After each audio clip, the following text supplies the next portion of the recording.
Un saludo y bienvenidos a todos aquellos que siguen este devocional Pan de Vida. De nuevo con vosotros para compartir la palabra de Dios. El mensaje de hoy lo he titulado El orden de Dios. El orden de Dios en cuanto a la recompensa no es entendible por los conceptos humanos.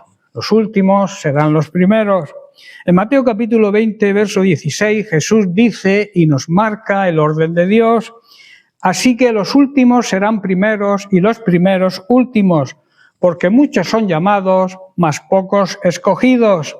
Estamos ante una de las palabras del Señor Jesús que desestabiliza todo el criterio y todo el sistema meritorio humano. Vivimos en un mundo donde el primero es el mejor, el más fuerte es el que gana y el que llega primero es el vencedor. Y el que llega segundo lo pueden considerar un perdedor. Esto nos habla de meritocracia, según la mente humana y el sistema de este mundo. Pero en el reino de Dios las cosas no son como en el mundo. Cristo dice, los últimos serán los primeros. El Evangelio se enfrenta y rechaza los valores, los modos de vida y la cultura dominantes en un mundo que vive rechazando a Dios. Este versículo marca la enseñanza final de la parábola de los obreros de la viña, donde todos reciben al final el mismo salario, aunque unos trabajaron todo el día y otros solo una hora. Una pregunta que surge, ¿por qué esta forma de actuar? Porque Dios no paga según el mérito humano, sino que paga según su gracia soberana. Vemos tres aspectos de este pasaje. Primero, el reino de Dios trastorna el orden humano. Así dice, los últimos serán primeros y los primeros últimos. El mundo premia el esfuerzo, la experiencia, la antigüedad, el currículum. Pero en la parábola los que llegaron al final del día reciben lo mismo que los del principio. Surge otra pregunta. ¿Es injusto esto? A ojos humanos pudiera ser que sí, pero Jesús está mostrando que el reino de Dios no funciona por méritos, sino por gracia. No se trata de cuánto hacemos, sino de a quién servimos y con qué corazón lo hacemos. Esto nos recuerda que en la Iglesia no hay lugar para los celosos y la envidia espiritual. Si vemos a uno que llega al Señor hace poco, que avanza y crece espiritualmente, deberíamos glorificar a Dios. ¿Sirves al Señor hace años y no ves fruto todavía? Persevera, porque tu galardón está en manos del dueño de la viña, no de los hombres, y el tiempo le pertenece a Él, y a su debido tiempo darás fruto. No debemos medir nuestro valor por nuestra posición, sino por nuestra fidelidad. En el reino de Dios el que se humilla será exaltado. No se trata, como he dicho, de meritocracia, sino de la gracia de Dios. En segundo lugar, Dios actúa con soberana gracia.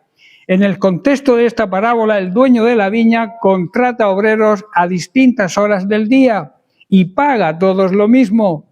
La clave está en el versículo 13 que dice, amigo, no te hago agravio, ¿no puedo hacer yo con lo mío lo que yo quiera?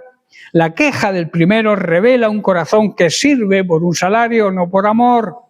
La respuesta del Señor muestra que Él es soberano para dar según su voluntad. En la economía de Dios, la gracia no reparte por turno, sino por méritos, ni tampoco por méritos, sino por el que Él nos ha elegido. ¿Por qué sirves al Señor? ¿Esperas una recompensa humana? ¿Te comparas a otros? El obrero fiel no negocia el salario, confía en la bondad y en la gracia de su Señor. En tercer lugar dice que muchos llamados, pero pocos escogidos. ¿Por qué muchos son llamados, mas pocos son escogidos? Aquí Jesús cierra la parábola con una verdad doctrinal muy profunda. El Evangelio se predica a muchos, pero no todos responden con fe genuina. Hay una diferencia entre ser llamado externamente y ser escogido por Dios para salvación. Hay una gran diferencia entre los que son llamados, el Evangelio llama a todos a salvación y no responden, y aquellos que sí responden. Dios llama a todos, repito, pero elige a los que responden a su llamado santo. El llamado es universal, pero la respuesta es particular. Hay muchos que parecen primeros, religiosos, personas activas, quizás reconocidos, pero que no han nacido de nuevo. Y hay últimos, digamos, pecadores arrepentidos, sencillos de corazón, que serán exaltados por la gracia de Dios.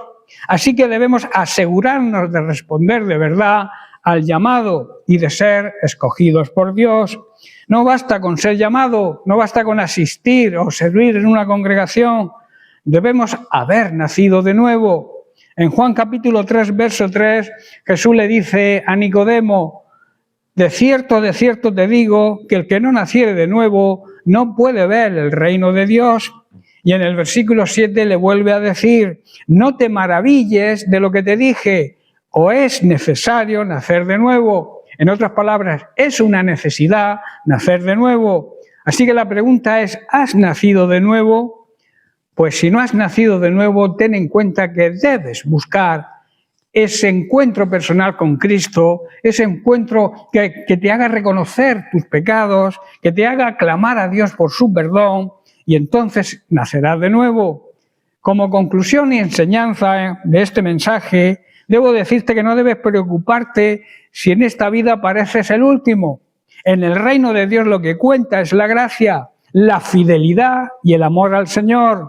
Aquellos que el mundo considera insignificantes serán exaltados por Dios, y aquellos que se glorían en sus obras, si no se arrepienten, quedarán los últimos. Así que debemos humillarnos bajo la poderosa mano de Dios, sirviéndole con gozo, sin mirar lo que reciben otros. Viene el día en que el dueño de la viña recompensará a cada uno, no según lo que mereció, sino según su infinita gracia. Bien, pues hasta aquí el mensaje de hoy. Que Dios te bendiga. Un abrazo.